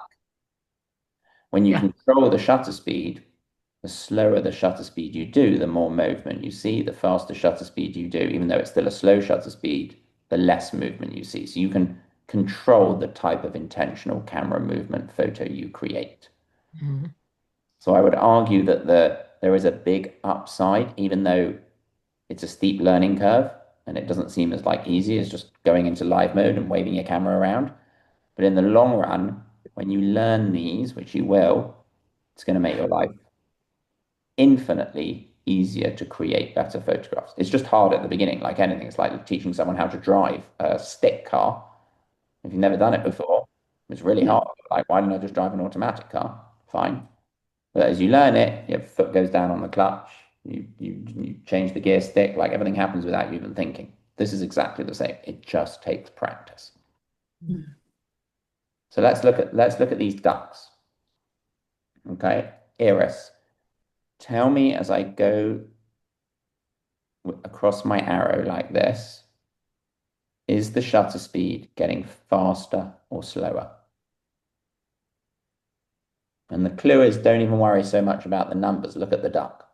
Now the duck. Faster, because that freezes the moment. Got it. Good. So I'm going here from slow to fast. And look at the difference in the duck, especially between the 1/13th and the 1/400. Mm. You're going to see this in a lot of your pictures in a minute. A lot of you ended up here. Yeah. And you didn't want to end up here, which happens the whole time when I teach people shutter speed. And it was like I was expecting it to happen. So slow to fast, slower shutter speed show. Now maybe you want to show the movement on the duck, unlikely. But most of the time we need to figure out what's the minimum shutter speed we need to get this duck nice and sharp. Let's look at this one. Oh, Karen, nice. do we think this is a slow or a fast shutter speed?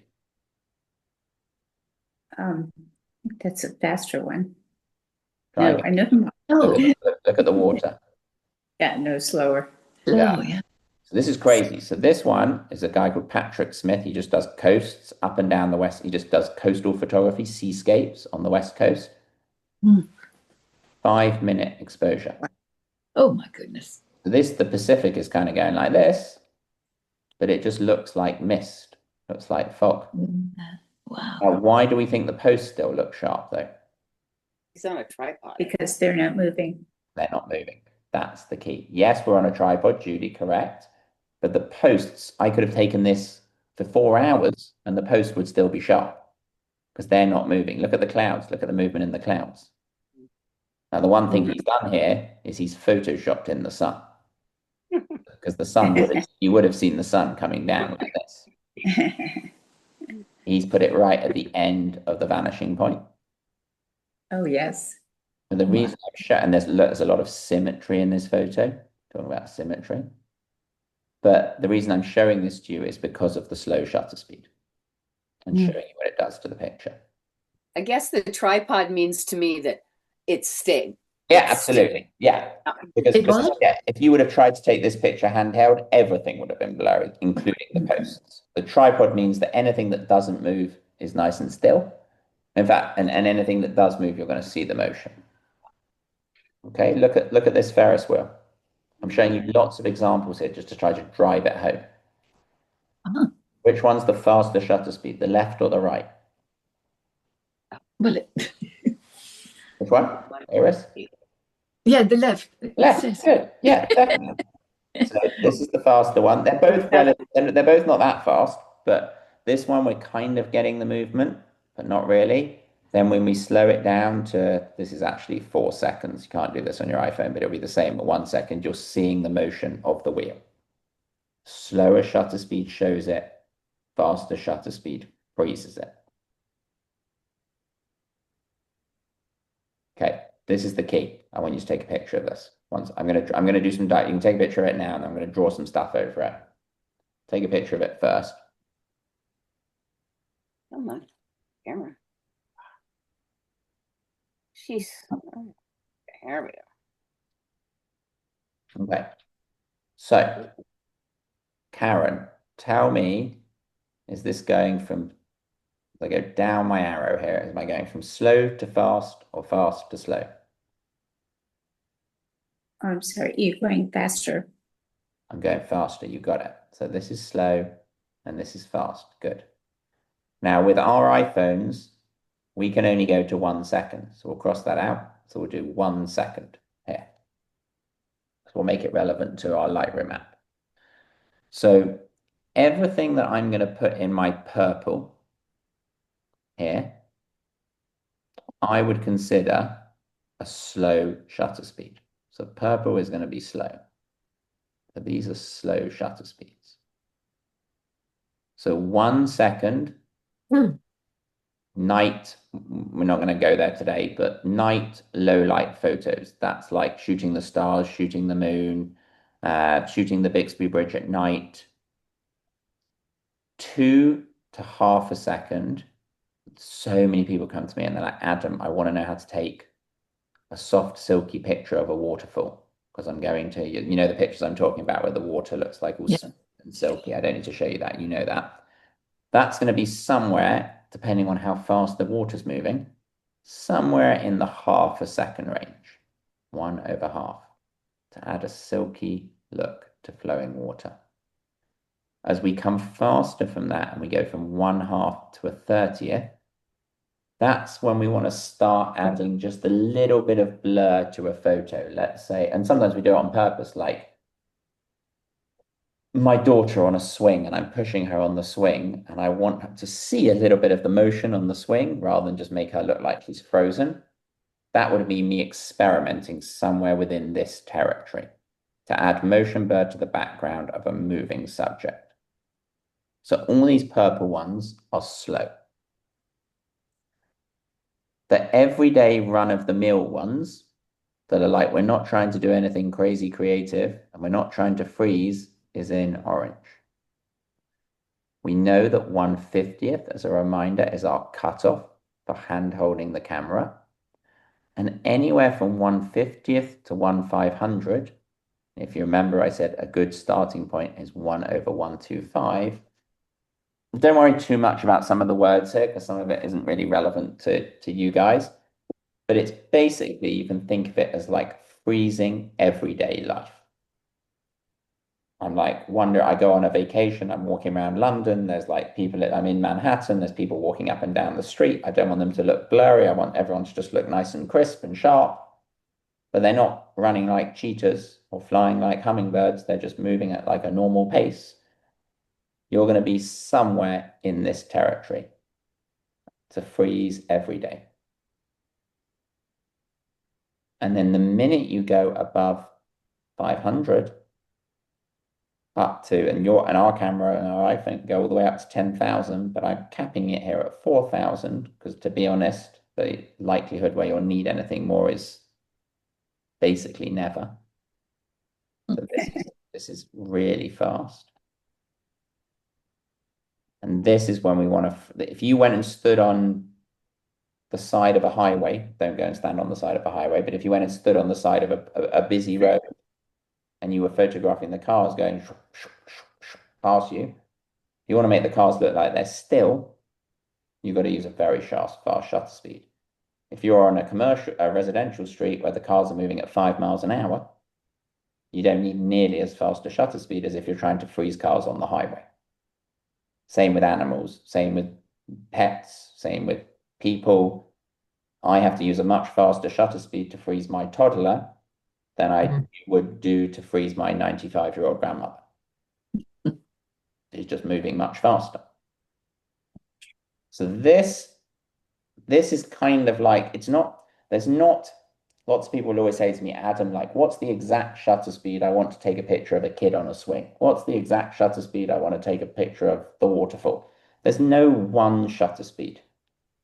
But I can guarantee you this holds true, that this acts as a guideline, this table, as a framework through which you can act upon. So if you know, oh, I want to go and practice slow shutter speeds for a little bit, you're going to always be 1/50th and below.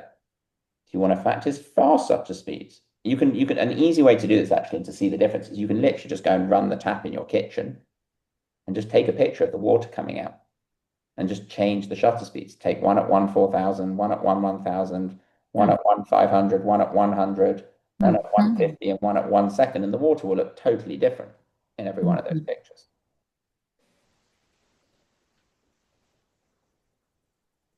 So this is more of a guideline than a hard rule. But this is where I want you to follow and start thinking about. Lots of people print this out, they stick it next to their computer, they like, you look at this for a couple of weeks and it takes all, it's not instantaneous, but I promise these numbers become somewhat subconscious. I mean, me as a professional photographer, I don't even think about this. Like my fingers move and I literally don't think about the numbers, but I take pictures every single day and have done for a long time. Yeah. So, but for you guys, it will take some time, but I promise. Remember, I said you need four. I probably told you this on the very first class. You need 4 Ps to be a good photographer. Practice. We know we've got to practice to get this better. Perseverance. Even if we think, it's so much easier just taking it on auto, we're going to persevere because in the long run, it's going to get you better photos. Patience. We're going to take our time. We're going to slow down. We're going to really look at the settings before we take the picture. And perspective. That's a perspective, a positive perspective, but more a perspective to think about how you move, like how Carly Davidson got down to the level of the dog, changing our perspective to get the best possible picture. Anyone got any questions on any of that? Okay. I'm not going to throw any more theory at you today. It's quite enough. We're going to look at some of your pictures. But this is going to be something that I'm going to get you to think about and practice in the homeworks that we have coming out. And you're going to see as we go through your pictures, I'm hoping that when we look at the numbers, the mistakes are going to come more apparent to you after what we just covered. Go for it, Isabella. Quick question. Sure. Will you at some point tell us how to delete photos in this? Oh yeah. You asked me that. I'll tell you that now. Yeah, sorry, I remembered that. And we're also going to get on, not this time, but next time, we're going to get on to editing photos as well, but that's not for today. If you come back to your Lightroom app, okay, and you open it up and you X out the camera, so you hit the little X on the top corner, come out the camera, and then you should see all your photos up. And the last photo you should see should be the one I made you take of your hand. Yeah. Okay. Yeah. Click on it so it goes big. Mm-hmm. Okay, just before I tell you how to delete it, let me just show you a couple of other things. At the top, up here, if you want to email that photo to me, Right. you click that little square with a, I'll draw the symbol. Oh, okay, got it. See this, it looks like this. You can look on the screen. Yep. And that will let you text the photo, email the photo, Yep. share it. You can see that it says save copy to device because automatically these don't save to your iPhone. They stay in Lightroom. So if you try and look in your photos, you're not going to find them, which is good because we actually want to separate them. But when you click on it, and if you wanted to just share it with me or send it to someone, all you have to do is, I got to remember where it is now. Share photo, and then, oh yeah, you go share photo, and then you hit share down again. And then when you hit that, you get like, do you want to email it, text it? Yeah, I got that. Drop it, whatever. Okay. So just so everyone knows that, because some of you may want to send me photos, email them directly from the Lightroom app. That's fine. If we X out of that and we come back to the picture again, so I'm just looking at a picture of my hand. Okay. Yep. I want to delete it on the top. Let me just think about the easiest way. If you hit on the, I gotta remember what it is now. Hold on. Oops. Give me a second. I fiddled around. I couldn't find it. Same with me. I would love to. No. It's here somewhere. I've just got to find it. I was able to just hold the photo in my photos in Lightroom, and it has a click on it. And then on the lower right, there's a delete button. Hold on. I'm going to do it for you one sec. Okay, I know how to do it. Okay, so my mistake. Come out of making it big. to go back Yeah. to the grid. Okay, then on the top right-hand corner, there's 3 circles. Yep. Okay, hit the 3 circles and hit Yes. select. First one down. Yes.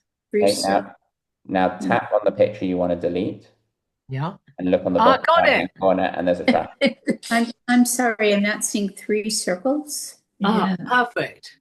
Okay, Ugh. hold on, let's make sure everyone can do it. So Karen, I can't see you, but Karen, we want to make sure. I tried reversing. All I can get is the back of my chair, the other chair. Don't worry. So Karen, you've got to make, as long as you can see me, you want to make sure you see the whole grid like this. I can. Okay. Okay, make sure that you're in Lightroom at the bottom or I am. edit. Then on the top, you're going to see, sorry, it's a bit glossy there, but you should see 3 dots. Upper there. right hand corner. Yeah. Yes. Top right-hand corner, you're going to touch it once. Then you're going to hit, once you've touched it, you're going to hit select, first one in the list. And then you're just going to be able to tap on your photos, and down on the bottom right-hand corner is a trash can. You just Thank you. Yes, that worked now. Fine. Have you all got them? So that's how you so 2 important things there: how you delete and how you send. Perfect. Okay. Now I'll show you something crazy just for a second, because this is like a taste of what's to come, and this is why I made you take a picture of your hand. Down at the bottom, click on the picture of your hand and make it big. So you've all got your picture of your hand. I just deleted it. Oh, sorry. Take another. Yeah, find something else. That's all right. Take another Yep. one. Good practice. Let me make sure everyone's got one. Okay, so I want us all to be on the picture of our hand big, like this. Okay. Okay. Yes. Yeah. Down at the bottom, I want you to hit on the one that says actions. It's like a magic wand. Okay. Wait. What, where? Okay, so here's my Lower hand. left. Here's my hand. Here's my You hand. can't see. I'm gonna make. Would I get don't know. your slides. Oh, there you are. There we go. So picture of my hand. I've got bad reflection here, so I'm gonna make it better. Okay, so picture of my hand. Okay, Yeah. down at the bottom Yes. should say actions. Okay, wait. Before you do that, I pressed on that yesterday, Yeah. and it's now sort of, I don't know if it's correcting photos, but anyway, okay, we'll try. You've probably got it on auto, which is Maybe. which is the first one. You can just touch the word auto if you see the word auto, Yeah. and it will change. Like it'll probably make your photo brighter or darker. It will try and correct it. Yeah. Yeah. Yes. That's all I want to show you for the time being. It's just like a preview of what's to come for when you take pictures of a hummingbird or your dog or a coastline. Hit subject, third one along. Okay. You're going to get a load of sliders straight away, and you're going to get all these like things that you can do. Okay. Lightroom detects the subject. So let's say my hand, it will just change if I slide the exposure, the brightness of my hand, but it won't touch the background. See that? It picks up on my hand on the sharp thing. Yes. Now that's really cool because, hold on, Marietta, one sec. I see you. You take yourself off mute, Marietta. What's up? So all I have at the bottom is actions, presents, crop. I don't have, Yep. So hit on actions, so hit actions. and then you'll Okay, see, and then you'll have quick actions. yeah, and then do you have one there that says subject? It looks like this. Can't It's see like, because you've got blur on your Zoom. Oh, I think it's because you've never used it before. Just hit like continue or something. I couldn't really see it. It was just blurry because your Zoom, you've got the blur on. That's so cool. okay. It says preparing for first time use. Yeah, there we go. So this is not to do now, but this is a preview of what is to come for us. There are a million things that Lightroom can now do in the phone that we never could do on the phone. But one of the things is you can straight away say that is the subject. It uses AI to figure out your hand is the subject, your hummingbird is the subject, your dog is the subject. And I'm thinking about previous pictures we've looked at, like Iris's glasses of the subject. And then you can brighten and darken them. You can change the color of them. You can get rid of them if you want to get rid of them. There's a million things you can do. But all of this, like it's like auto detect subject, is now built into the phone. It's brand new. Only came out in December. Really new. So don't get too stuck in the weeds of that now. While we were there, I just thought I'd quickly show it to you. But the main thing is, how do we delete? How do we share? Right. Let's now, with our knowledge, we've got half an hour or so. Let's take a look at all of your pictures, see how you did, and let's talk about shutter. So I actually put these two pictures here because I saw you to make you think about. These are both taken by Henri Cartier-Bresson. They're really famous, and these are tying back to that school of photography that's called the decisive moment. It's all to do with that movement, and it's all to do with seeing your picture and then waiting for the movement to happen. Which one on the left or right do we think, with what we know, has a slower shutter speed? Look at the movement of the person. That's the clue. Left. The one on the right. Okay, we'll do a straw poll. Yeah. We'll do a straw poll. Let's see. Okay, number one. Who thinks number one has a slower shutter speed? Okay. Who thinks number two has a slower shutter speed? Yeah, Yeah. number 2. I do. Oh, well done, number ones. Number one has, remember, slow show. Oh, Showing the movement. Look at the blur in his. Remember, fast freeze. mm. Oh, Guy jumping over the Yeah. puddle. Looks like he's stopped dead. That's the difference. Henri Cartier-Bresson has purposely taken this. He's done it intentionally. He's used a slower shutter speed to make it feel like there's some movement. Remember I said about like my daughter on the swing? If I wanted to make it feel like there was some movement. But yes, this is a considerably faster shutter speed than this. This is not considerably, but it's faster. But the key is waiting for the right moment. And when we start thinking about movement in our photography, which is what we're a huge component of making a good photograph, it's all about being patient and waiting for the movement to work in your favor.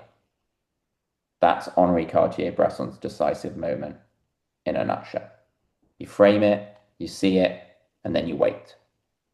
Now, we're not always going to wait 20 minutes, half an hour, even maybe 10 seconds, but sometimes waiting that, let's say you're photographing a kid going down a slide. Mm. You want to photograph, you frame the picture, you maybe offset the slide, you use the rule of thirds, but then you want to wait till the kid is at the perfect point in the slide, and then you want to take the picture. But you've got to make sure you have the right shutter speed, because if you don't have the right shutter speed, the kid's going to be blurry. And that's the key. So it's framing it, anticipating it, executing it. The one on the right is an incredibly famous photograph. Very, very, very, I mean, they're both famous, but the one on the right is really famous. I think it used to be in, I can't remember if it was in the Met or the Whitney. It was in a big, I think they've now put it back in Paris somewhere, but it's like one of the most famous street photographs of all time, the one on the right. Wow. Yeah, it's a really cool picture. Anyway, so let's take a look at your guys' pictures. And what I'm going to do is, as we're looking at them, I'm going to see if I can get up. Sometimes it won't show me, but let's see. Here we go. I'm going to get up the shutter speed. Okay, so I don't care about these other two numbers. All I care about is the first one, okay, as we're reviewing these photos. So this was your shutter speed. Look at the surfer's feet. Hard to see because it's a bit pixelated. What's the difference between the surfboards and their feet? Oh, softer looking. Sorry, say that again. Is softer looking Yes. So water. what? Yeah. So why are their feet more blurred than the surfboards? the The surfboard. feet are moving. I'm sorry. Hold on, one at a time. Let's go, Karen. Sorry, I can't hear when you all talk at the same time. Karen. Okay. Feet are moving faster than surfboard. That's it. Exactly. They show the examples that I showed you. The feet are moving faster, and the shutter speed here is not fast enough to capture that. It's fine. And this is like not many people would even notice that. This is in the realm of like, I'm not trying to do anything really creative. I'm just trying to capture the scene, which was on our table, which has happened. But if we wanted to, and this is a good look, you should have moved. They could have been a bit paid. That person in the back is, we want to take them out the picture. But beautiful picture, golden light, shutter speed is okay, it's fine. But I just want us to pay attention to the numbers. Look at this one. As I say, ignore all the other numbers. Don't worry.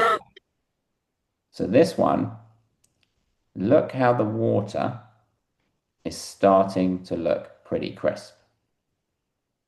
Look how even the sand, which is, I would argue the sand is moving because wind is blowing the sand. Everything looks quite sharp, right? What is that shutter speed? I can't quite, it's a little fuzzy. And do you know what I'm going to do as well? I'm going to actually, let me change my background to be black. I'm going to make it a bit easier to see. You see it better on that? Yes, much. Okay. Yeah. So 1,750. That's fast. That's really fast. Not 1/10,000, but it's still really fast. That's allowing us, if we zoomed in on this photo, to start to see you've frozen the breaking of the waves. It's a very nice photo in terms of the driftwood, kind of everything's kind of pointing the same direction, which is nice. It's got nice layers, it's got nice foreground, nice rule of thirds. Watch out for the straight horizon, whoever took this. GCA especially hate that. They pick up on it the whole time. They always ask, but they like nice straight horizon. Yeah. But How did you do that? How did what? How did you do that to straighten it Oh, out? I'm going to, this is on the computer. If you want, I can show you now. Okay. If you want, I can take a picture, go back to your picture of your hand again. Okay, so go back to Lightroom.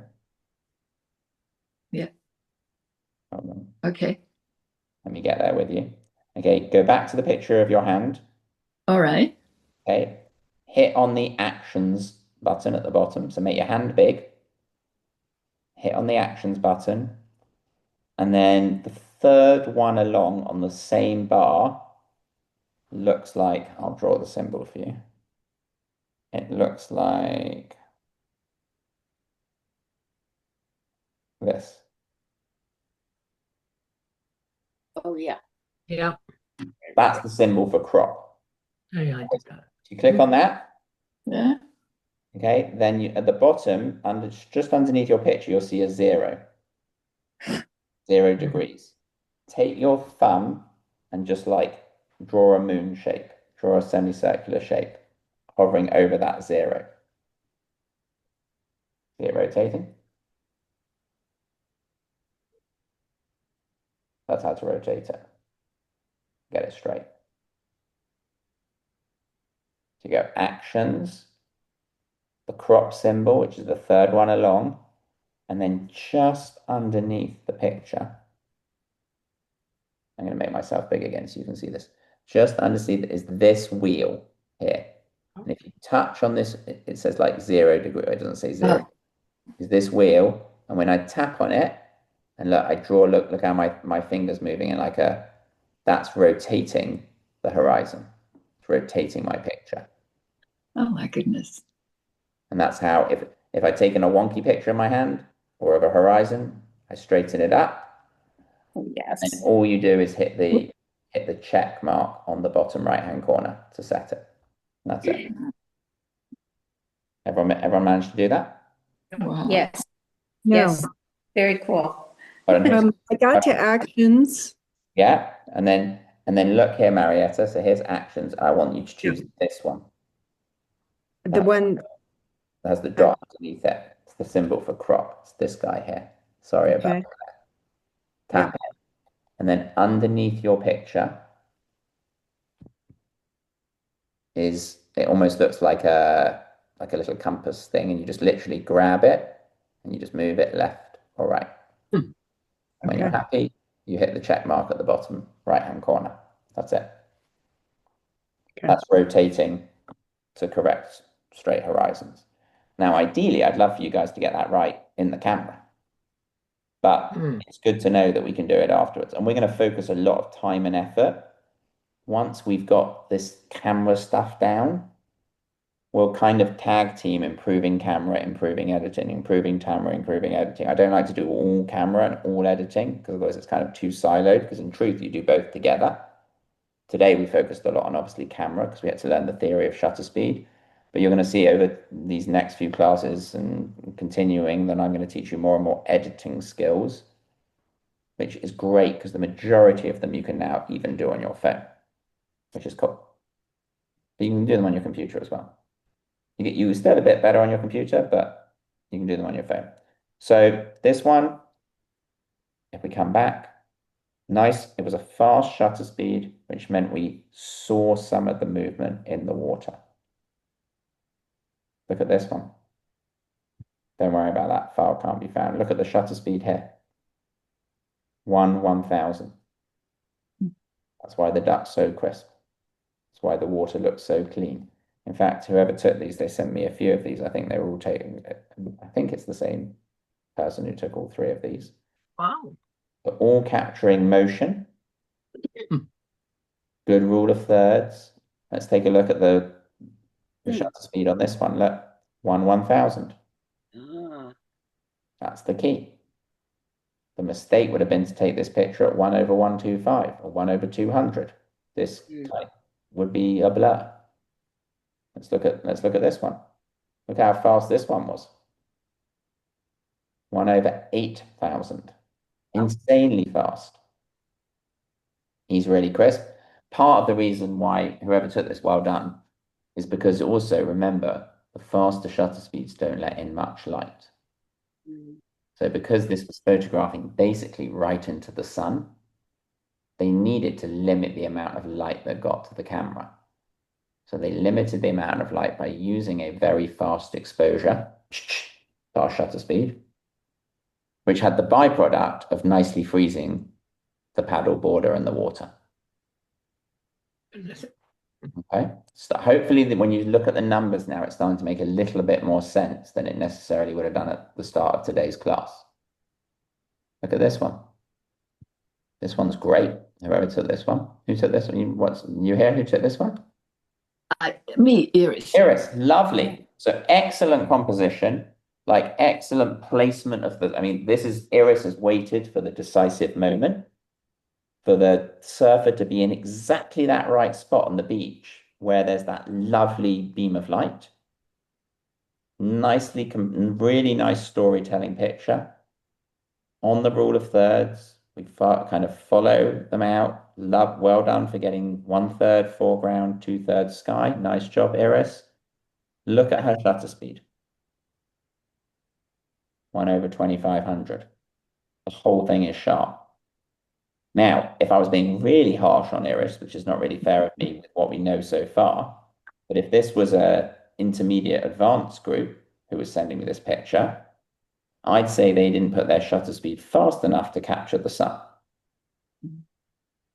Because it let in too much light and this got overexposed, which ideally we don't want. But I think, Iris, actually what you've done here is really good.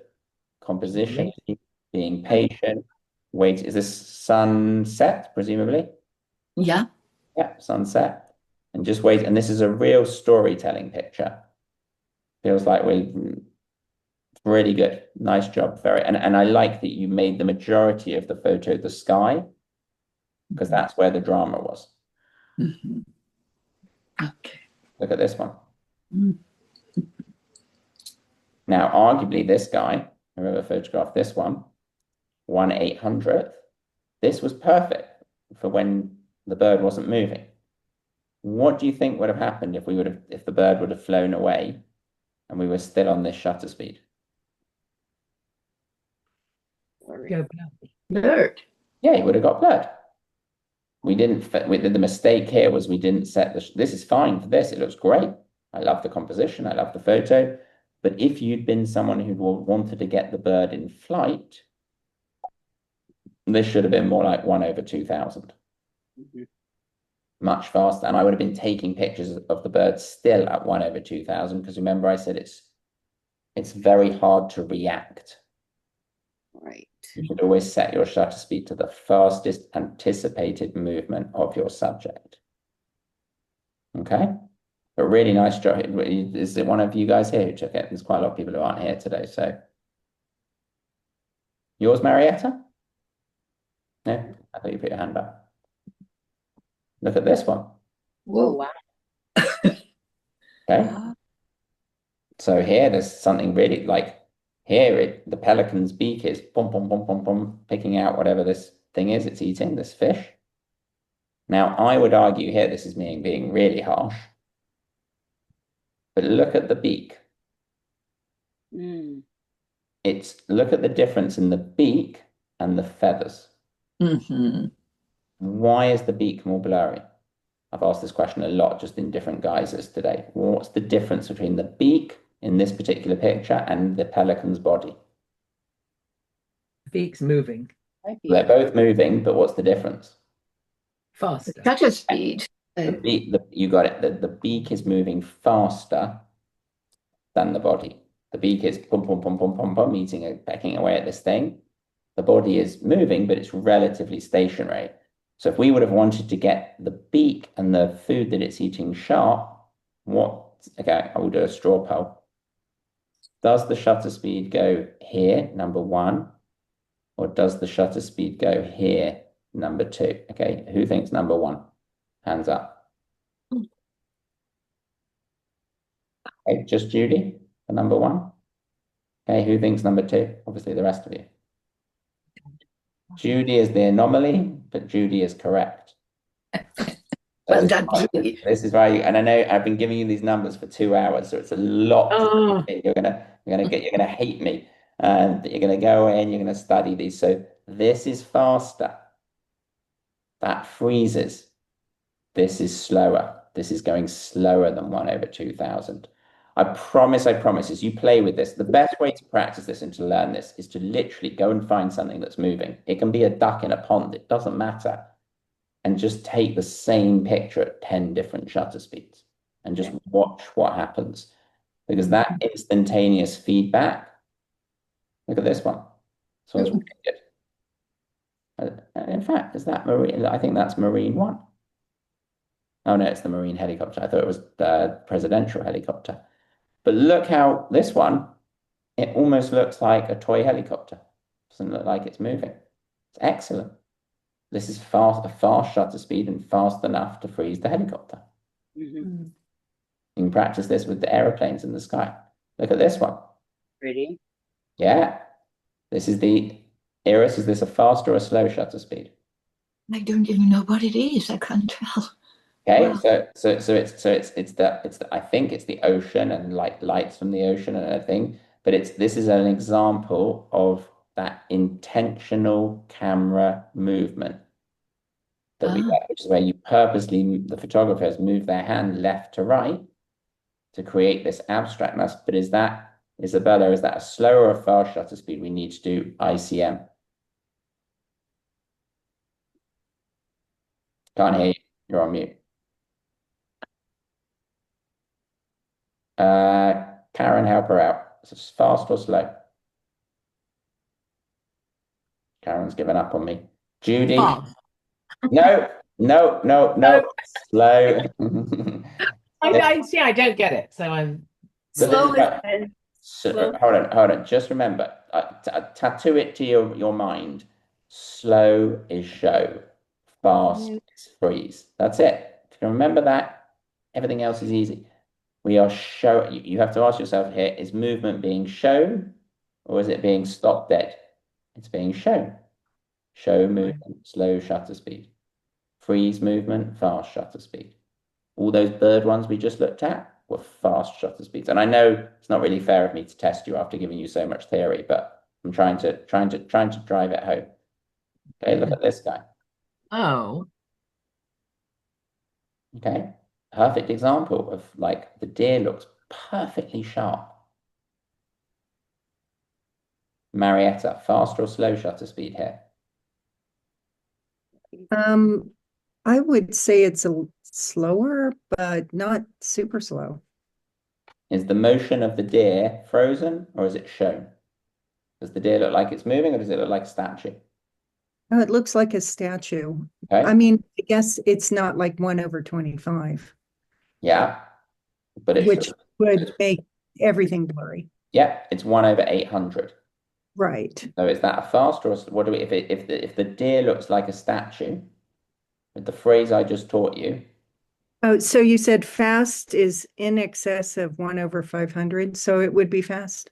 you got it. And even if you didn't know that, it's good you know that now, Marietta. I just think the deer is frozen, therefore I know it's a fast shutter speed.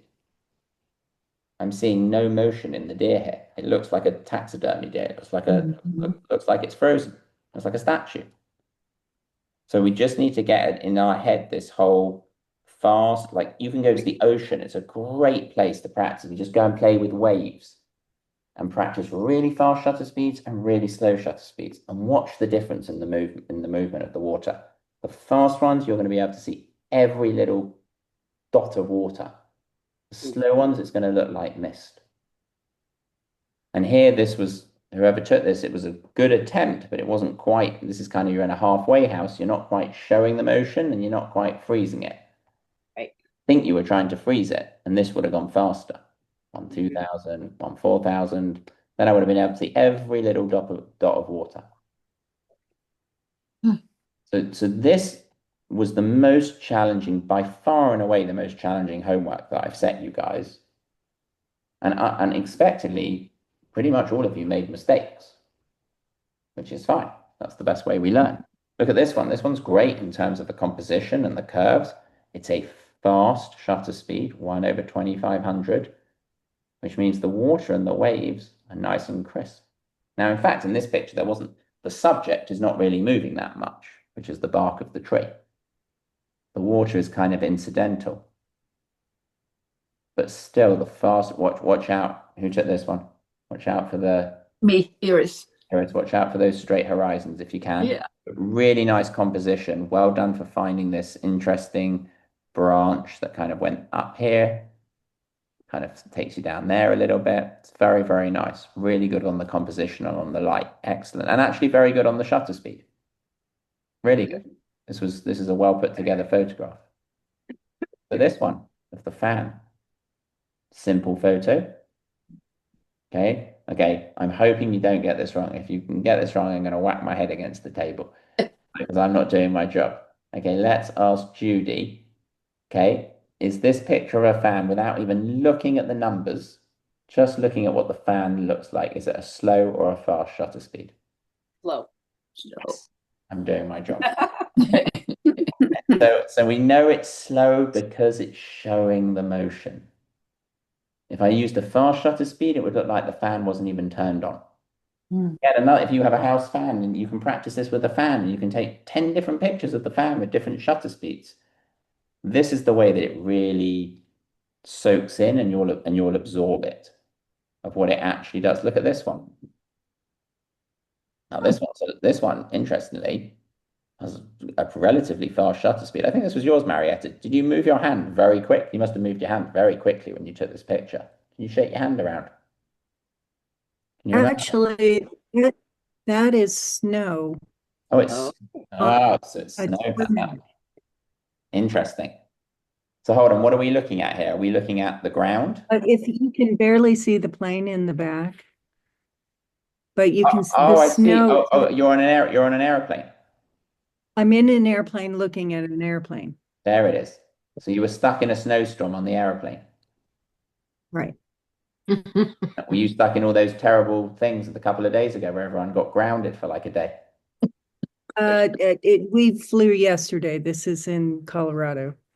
So what we're seeing here is we're seeing twofold. That makes sense. We're seeing the motion that Marietta is on an airplane that is moving.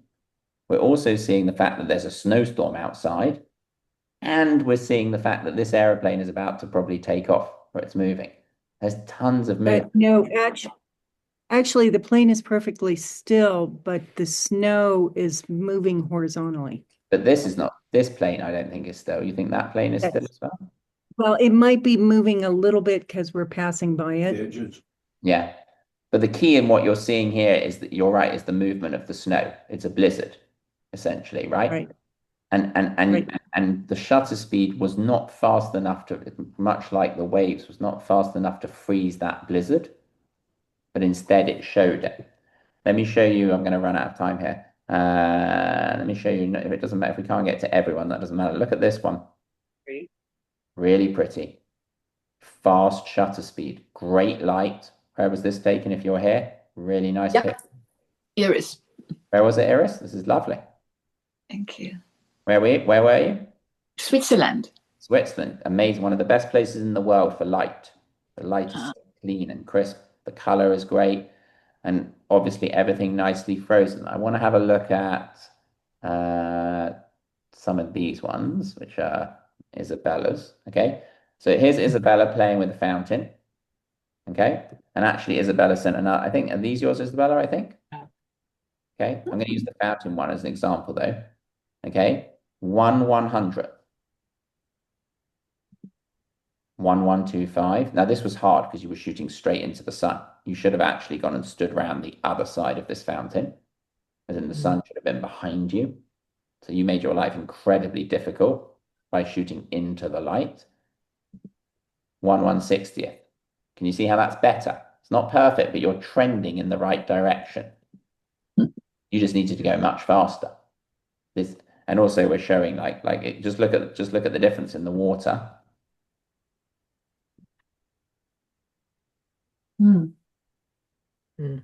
It's subtle because you haven't made that big a jump, but you can tell. If you'd gone to white 500, you'd notice a really big difference.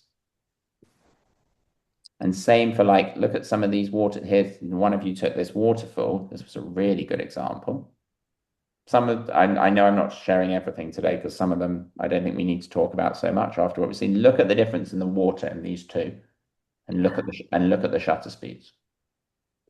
Oh, those are great. What a That is difference. a really, take a picture of that one because that's a really, I'll write the numbers or that's a really good one to consolidate. Okay, we'll do a straw poll. End to date. I'm hoping we're going to get 5 out of 5 here. Would you write down what the shutter speeds are? It's hard to read. Yeah, of course. 1/6 and 1/25. Okay, straw poll. Which is the faster shutter speed? Is number 1 the faster shutter speed? Put your hand up if you think number 1 is the faster one. Yes. Yes. Are we all in agreement? We all think number 1? Are you sure? You got one more chance to change? Good. You're all right. Number 1 is the faster. I was being really mean there. Sorry. Number 1 is the faster one. Freezing, fast, water frozen, slow, show the movement. That is a perfect. I could use that as a teaching example to show the difference between what a fast shutter speed does and what a slow shutter speed does to something. Okay. Great. So I'm actually going to set you the same assignment again. Like even actually, if you look at this one, I think this was maybe Isabella's.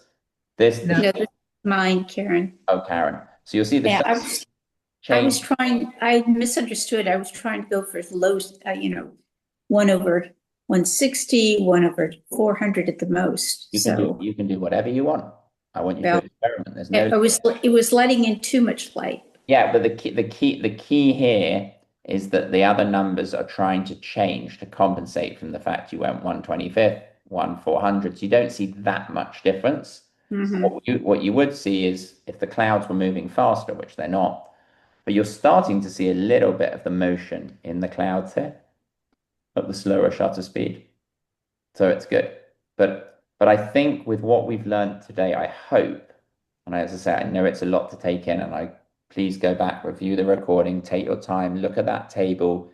You don't have to go and find something insane to photograph. You can practice this at home with a fan or with a running water. It doesn't matter. With the ocean, you all live relatively close to the ocean. I'm going to give you the same assignment of movement. But this time I want to see a much better result of us really thinking about, and I can see that Isabella took that photo because she wanted to freeze the waves. Like Marietta took that photo of the snow because she wanted to show it sleeting down. I want you to become more intentional about this rather than try something and it be lucky. You'll get there through experimentation. But in the next 2 weeks, I want you to solely focus on shutter speed. That's it. What range would you like us to try Whatever for? I don't mind. Whatever you want. You can do Okay. slow shutter speeds. You can do fast shutter speeds. I would say use the whole range. Look at my table. I'd say all the way from 1 second up to 1/4,000. I don't think you need to go all the way up to 1/10,000. Okay. Bella, go for it. I have a question. How Yeah. do you zoom in Lightroom? Good question. So, same. Hold on 1 sec. Let me get it up. Because you can pinch, but you can't. I don't seem to be able to do the other thing. Yeah, the wheel.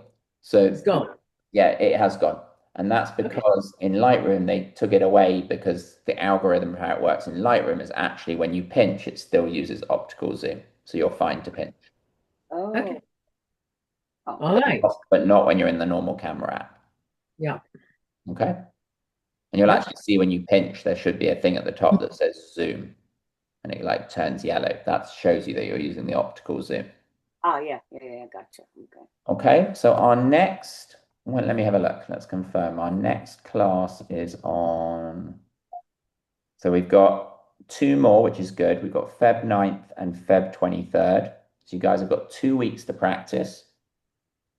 Oh, I'd like you to send me, please try and not wait till the day before and go out and practice. Do 5 minutes a day, better than doing 20 minutes the day before the class. It's kind of like going to the gym. You want to do slow and steady wins the race. This is all about repetition and practice. You're going to get the most out of it if you just practice a little bit out every day. I'm just looking at Isabella drinking her coffee or tea. You could get a kettle and pour water out of a kettle into a mug and take it at different shutter speeds and see what it looks like. Like simple things like that will help consolidate the theory for you. Okay. So I see you all, we're doing same time, 1 o'clock on Feb 9th. Okay. Any questions, please don't hesitate to reach out. I will share the recording later today of this class so you can go back and review it in your own time. And then I'll see you all in a couple of weeks. Thank thank you. you. Really Thank good. you. Nice Thanks. seeing everyone. Bye.